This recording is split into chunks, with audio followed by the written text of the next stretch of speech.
한국의 다양한 대중문화가 세계 속에서 주목을 받게 된 것은 길게 잡아도 20년 정도밖에 되지 않았고, 아시아권의 경계를 넘어 전 세계의 존재감을 과시하게 된 것은 불과 10년도 채 되지 않았지만 한류의 인기가 폭발적으로 증가하면서 점차 세계인들의 관심이 한국 문화 전반으로 번져가고 있는데요. 한류의 인기가 커지고 K-팝 외에도 다양한 한국 문화들이 외국에 알려지기 시작함에 따라 세계화된 한국의 대중문화를 한류라고 칭하는 것은 이제는 외신에서도 쉽게 찾아볼 수 있을 정도로 해외에서 일반화되었고, K-팝을 선두로 K-드라마, K-뷰티, K-뮤비 등 분야별 한류 문화의 확장을 나열하는 표현도 점점 늘고 있죠. 심지어 외국의 젊은이들은 한국의 드라마를 보면서 한국어를 배우기도 하는데요. 하지만 한류가 처음 알려지기 시작했을 때만 하더라도 한류를 바라보는 외국인들의 시선은 곱지만은 않았습니다. 저개발 국가에서의 TV 드라마나 음악 등은 정부의 효과적 계몽수단으로 이용되는 것이 일반적인 현상이었던 만큼 90년대까지만 해도 서구 비평가들은 한국의 드라마를 국가 이데올로기나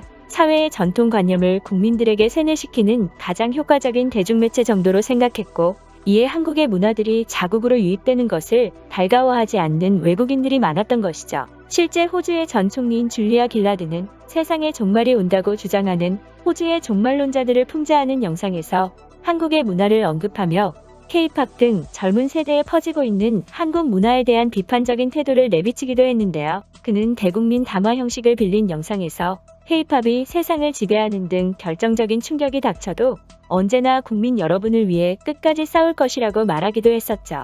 이뿐만 아니라 보수적인 성격이 강하고 음악 차트의 지역성과 장르성이 강한 독일에서도 K-팝 등 우리나라 문화를 부정적으로 바라보는 사람들이 많았습니다. 독일에서 K-팝은 유별난 10대 소녀들의 하위 문화로 취급되며 무시당하기 일쑤였는데요.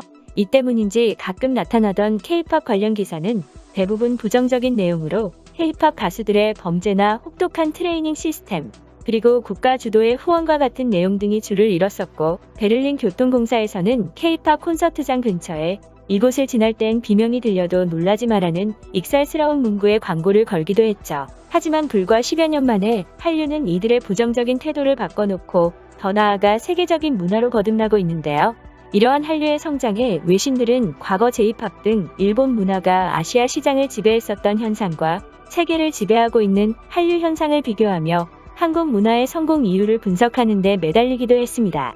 그러면 한류를 비판하던 외국인들의 태도 변화와 한국 문화가 과거에 일본 문화 확산을 뛰어넘을 정도로 큰 인기를 얻을 수 있었던 이유에 대한 외신들의 분석을 자세히 알아보겠습니다. 1990년대 말 우리나라의 문화관광부는 한국의 대중문화를 세계에 알리기 위한 계획들을 추진했고, 정부 차원에서 공식적으로 한류라는 용어를 사용하기 시작했는데요. 당시 문화관광부는 한국의 대중음악을 외국에 홍보하기 위해 한류라는 제목의 음반을 제작하기도 했었죠. 이렇게 국가 차원의 대대적인 지원과 뒷받침은 해외로 진출하는 대중문화 아티스트들에게 든든한 후원자가 되어주었지만, 국가 주도의 문화 전파를 비판적으로 바라보던 외국의 언론들은 한류는 예술인들의 자발적이고 자생적 본능에 의한 창작이 아닌 정부 주도의 경제적 목적 지향의 국책 사업이라고 비판하거나, K-팝의 젊은 아티스트들에 대해 자신들의 생각을 표현하는 것이 아닌 기획사의 의도에 따라 맞춤 제작된 기성품들이라며 무시하기 일쑤였습니다. 하지만 한류가 세계 시장을 점령하면서 누군가가 통제할 수 없을 정도로 거대해지자 이러한 비판들은 사라지고 세계적인 대중문화로서 인정받기 시작했는데요. 독일의 대표적인 음악 전문 잡지 뮤직 익스프레스는 2020년이 돼서야 처음으로 다뤘던 K-팝 특집 기사에서 그동안 독일 사회가 K-팝을 대하던 태도에 대해 솔직하게 털어놓으며 한류를 인정하는 모습을 보여주기도 했습니다. 뮤직 익스프레스는 독일에서의 한류에 대해 독일은 한국에서 시작된 이 거대한 초현대적인 물결을 희귀한 10대들의 일시적인 현상으로 취급했고, 적당한 취재와 잠재된 인종주의적 기사를 통해 무지와 우월감을 가지고 K-팝을 다루어왔다고 스스로를 반성하며 K-팝에 대해서는 배경과 그 역사를 알고자 노력할 가치가 있다고 덧붙였죠.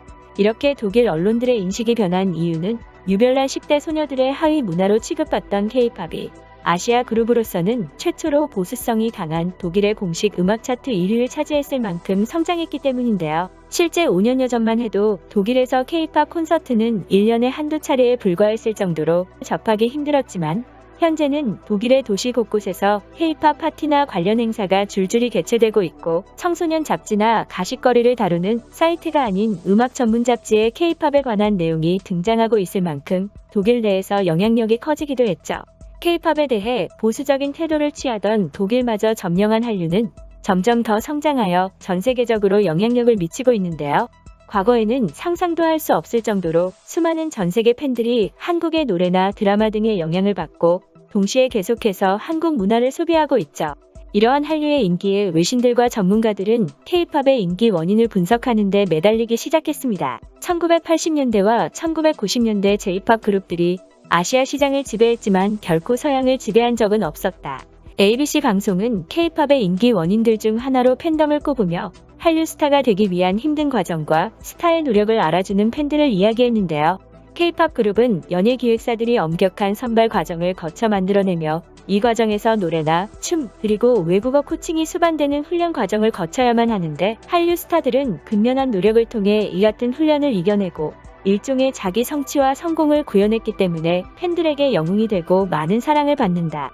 이어 서우주 대학에서 한국학을 가르치는 조엘부빈 황 박사와의 인터뷰를 통해서는 한류의 인기에 대해 전 세계에 걸쳐 형성되어 있는 K-팝의 팬 네트워크가 온라인상의 팬들의 헌신을 오프라인으로 전환해 매우 개인적이고 의미 있는 커뮤니티를 형성한다며 팬들은 소셜미디어를 통해 K-팝 스타의 일거수일투족을 보며 친밀함을 느끼게 되는 것 같다라고 분석하기도 했고 오타고 대학의 로즈마리 오베렐은 1980년대와 1990년대에 일본의 J-팝 그룹들이 아시아 시장을 지배한 적이 있었지만 결코 서양을 지배한 적은 없었다며 한류와 일본 붐을 비교했을 때 한류가 더 효과적인 소프트 파워 장치였다라고 분석하기도 했는데요. 한편 호주의 디지털 라디오 방송국인 팝아시아의 진행자 앤디 트라이우는 K-팝의 인기 원인에 대해 K-팝 팬들은 소셜미디어 알고리즘을 잘 이해하고 있어 K-팝 아이돌과 아티스트를 홍보하는데 그 힘을 사용하곤 하는데 사회활동과 자선활동에도 힘을 쓰기도 한다.